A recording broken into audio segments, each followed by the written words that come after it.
شینواری سپیکس نه افغانستان انډر 19 به د آیرلینډ انډر 19 تر زامنو خلاف واړه تر زامن به واړه تر زامنو سره لکه جنگیږي او سبا نه بل سبا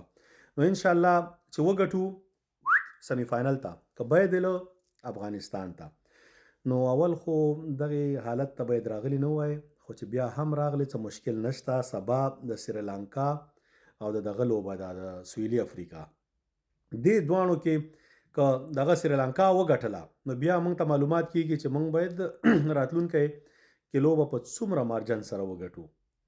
او که سریلانکا بایلله موست لایکلی د افغانستان بیا ډیر زیات چانسز شته چې سیمی فاینل ته وځي ایم که آیرلینډ نه لوبه په کم مارجن بایلي خو د بل په اجره به خاني نه کوي وروره خپله تکړه شه خپله ټیم دې مضبوط که زه د همیشه د دې طرفدار یم او زمونږ انډر 19 ټیم ګوره انډر 19 نن سبا کرکټ چې هر ځای نه څوک راځي اکیډمیانې کوي هغوی د هغوی هغه موست هغه چې دې ټیم ته راځي هغه آلریډي پلیران ډیر معمولی کار ورسره کول غواړي نو دې د خاطره هر ټیم دپاره نن سبا مینټورز چې دا مهمي مین مینجمنټ هغه د شینوان والا فلسفې باندې زه یقین لرم کوچز چې دی دا دومره کار نه کوي ډیر کم معمولی که ټیکنیکل در سره دغه وکړي هغه هم ورته سي چې دا ټرای که وګوره که درته ګټه یې وکړه داسې نه چې په بدل یې کړي نو تر دې لیوله پورې چې راغله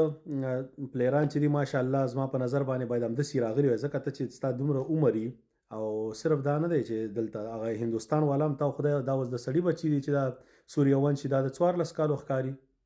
پوه شوې عجیبه کار دی ولا هغه بل چې هغه بریتونه پریښي ایوش ماترې کیپټن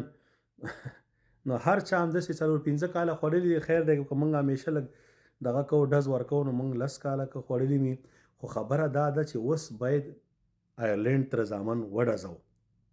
او آیرلینډ ګوره ډېر وړاندې دا تر زامن همیشه موږ ته یو خنډه چې په لیاره کې راته ناست دي وروره کمینې نیولی نو وروره کیسه یې ور ختمه کړئ انشاءالله ښه زړه د خلاصه سمی فاینل ته ورشئ بیا به ګورئ چې سمی فاینل هر چا سره راځي کانفیډنټ لوبه وکړئ دا د حشمت شاهدي د تره زوی دی کرور دی کوم صداقت خدای دې بیخ ونه باسه نو دا لوبه کوي د الله ولي شپېته رنزې 4 شپېته په 107 بالونو باندې مړه مه کوه بس ته یې حشمت چپټر باید نور ختم سي وروره په دې وطن کې راتلونکي وخت کې نور حشمت سټرایک ریټ والا دا شي نه ختم دي ته د هیری بروکس لوبه نه وګوره یاره هغه دغه سره چې لوبه وکړه سریلانکا او د انګلینډ لوبه وه 11 اور کې راووته 19 اوره پاتې وو 6 بالونه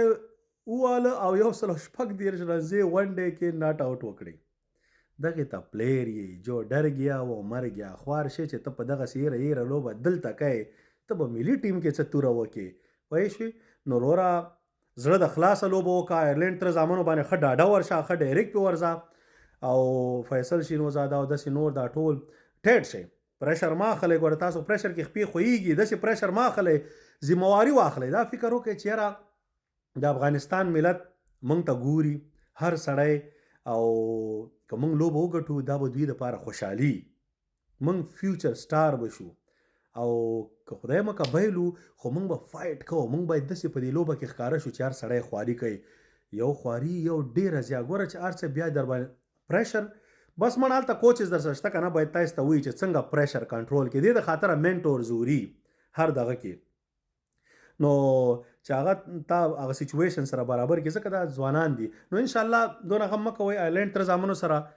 ښه زړه د خلاصه وډزېږئ ښه کار دا دی ما ورته بیا ووایي چې سریلانکا